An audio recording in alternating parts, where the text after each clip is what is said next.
ना पियाज रसुण अदा टमाटर क्रीम पोस्त किछि बोली किछि आवश्यक आमर नहीं। आमे बहुत ही बढ़िया रेसिपीटे करवा आज पनीर रे बहुत ही टेस्टी रेसिपी। तो एथिरे किछि पड़ीनी तो आपण ओसा व्रत रे भी आकु करिकी खाई परिवे। आ चलंतु देखिबा फटाफट मु आकु केमति तयारी करछि। टेस्ट पूरा जबरदस्त हबो। आपण भात रोटी सबुथरे भी खाई परिवे। जगन्नाथ संग माने आपण मानकु चैनल को स्वागत। देखंतु आमे जो रेसिपीटी करबा सेति पे हमको दरकार पनीर। मु एठी नेची 500 ग्राम पनीर को आमे हल्का भाजी नबा। मु एठी पैन रे दउची 2 रु 3 बड़ चम्मच रिफाइन तेल दउची। आपण सोरिष तेल रे कर परियो। जदि अरुआ रे करचंती ताले रिफाइन तेल देबे।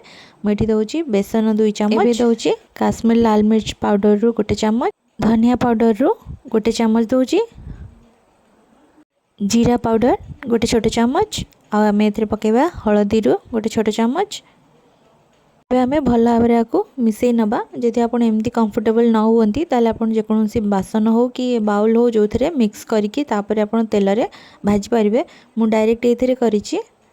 गैस रा फ्लेम को पूरा सिम रे रखिबे। एबे देखंतु मु पनीर ऐड करछि।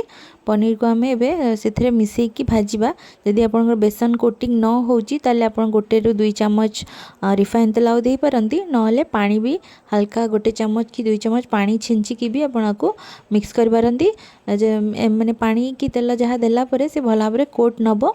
एबे देखंतु मु एठी लूण पकेइछि। लूण स्वाद अनुसार देइछि। छोट चम्मच गरम मसला देइछि। एबे चलंतु हम को पूरा स्लो फ्लेम रे हम को भाजीबा एपट सेपट करी। आ फ्रेश पनीर हेले आपण बारंबार को टिके एपट सेपट करिवेनी। कला माने पनीर माने भांगी जिवो। माने छोट छोट हे कि माने साइज खराब हे जिवो।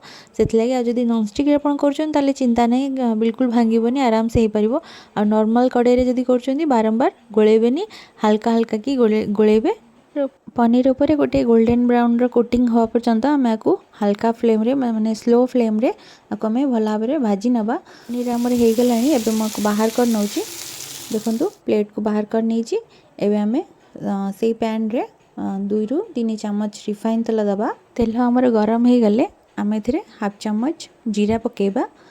जीरा फुटला परे एबे पकेबा आमे काश्मीर लाल मिर्च पाउडर रो 1 चम्मच, हाफ चम्मच दे पारिबे। क्वांटिटी टी अधिक अछि सेति लागि मु छोट चम्मच गोटे नेछि। एबे आमे पकेबा हाफ चम्मच रो टिके कम हल्दी।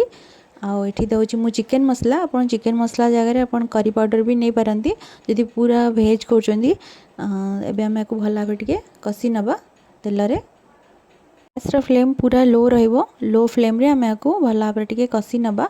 जम्मा हाई रखिबेनी कना मसला रो क्वांटिटी बहुत कम पोड़ी जिवो। देखंतु मु एमती 1 मिनिट पे टिके भाजी नउची। एडी पकोची 1 छोट चम्मच जीरा पाउडर आ 1 छोट चम्मच धनिया पाउडर। आकु भी आमे कसी नबा। आ एथिरे 1 चुटकी रु टिके हबो 2 चुटकी पाखा पाखी हेंगु नेची। हेंगु को भी आमे भला भाबरे मिसई नबा। हेंगु फास्ट पके नथली पोड़ी जिवो बोली सेति लागि। मसला को आमे 2 मिनिट पे कसिबा को दबा भला भाबरे तेल रे। आ लाइक शेयर करबा को जमार भूलिबेनी। देखंतु एठी मु दउची दही। दही मु गोटे कप रे 1 कप फुल कप नेची। आ गोटे भला भाबरे मिसई नेची। एबे आपण एते दही ऐड करिवे। गैस को बंद करिवे नले दही फाटी जिवो। गरम माने तेज गरम रे यदि भी आपन दही छिड़ी गला माने तेज आंच रे ताले गोटे काम करिवे 1 चम्मच बेसन एथरे ऐड कर नेबे। ऐड करिकी भला भाबरे आपन खड़ी करी कि चम्मच रे ताको मिसई नेबे तो सेटा बैलेंस हे जिवो। एठी देखंतु मु हल्का गुनगुना पानी रे 2 चम्मच मिल्क पाउडर गोली देथिली। आ एबे ताको मु ऐड करछि टिके क्रीमी टेक्सचर दबो सेथि लागि। हम तो अलगा किछि जिंस दउने तो सेथि लागि मिल्क पाउडर ताको बैलेंस करिवो। जेहेतु दही दिया होछि तो दही को टिके तार खट्टा अंश थाए। आपन सबले दही की फ्रेश दही नेबे। मु कहिया को भूली जाइतिली। एठी देखंतु स्वाद अनुसार मु लूण पकोछि। पनीर में ऑलरेडी लूण देइथिले तो एथे दही को देखिकी ही आपण लूण पकेबे। आ एठी 1 छोट चम्मच टिके अधिक हबो मु चीनी पकोछि। चीनी दही आमे देइथिले चीनीटा दही को बैलेंस करिवो सेथि लागि। आ एठी 2टा 3टा कंचा लंका मु काटी पके देइछि। जो लंका आमे देले कंचा लंका जो को राग आ खट्टा मीठा दीटा माने टेस्ट आसीबो। आ एठी देखंतु मुठी गरम मसला रु 1 चम्मच पके दोछि होममेड गरम मसला। एबे आमे पकेबा एथरे जो भाजी दिथिले पनीर को आमे गोलेबा। गैस रो फ्लेम सबले सिम ही रहइबो। टोटली हाई रखिबेनी ना मीडियम भी रहइबनी। पूरा स्लो फ्लेम रे ही आपन को करिवे। देखंतु माको भला भाबरे मिसई नउची। टिके ग्रेवी थिक हे जाईची।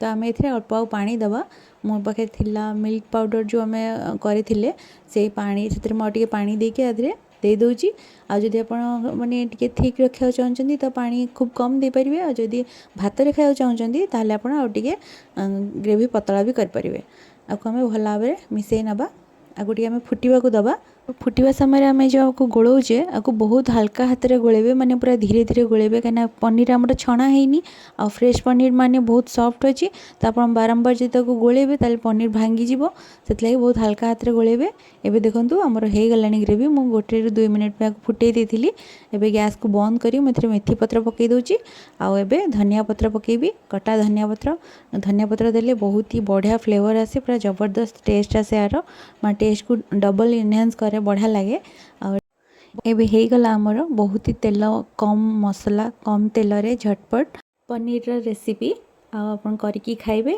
केमती लागला मते निश्चिंत जणेबे आ लाइक निश्चिंत करेंगे लाइक कले मत बहुत खुशी लगिबो आ रहुची समस्त को राधे राधे।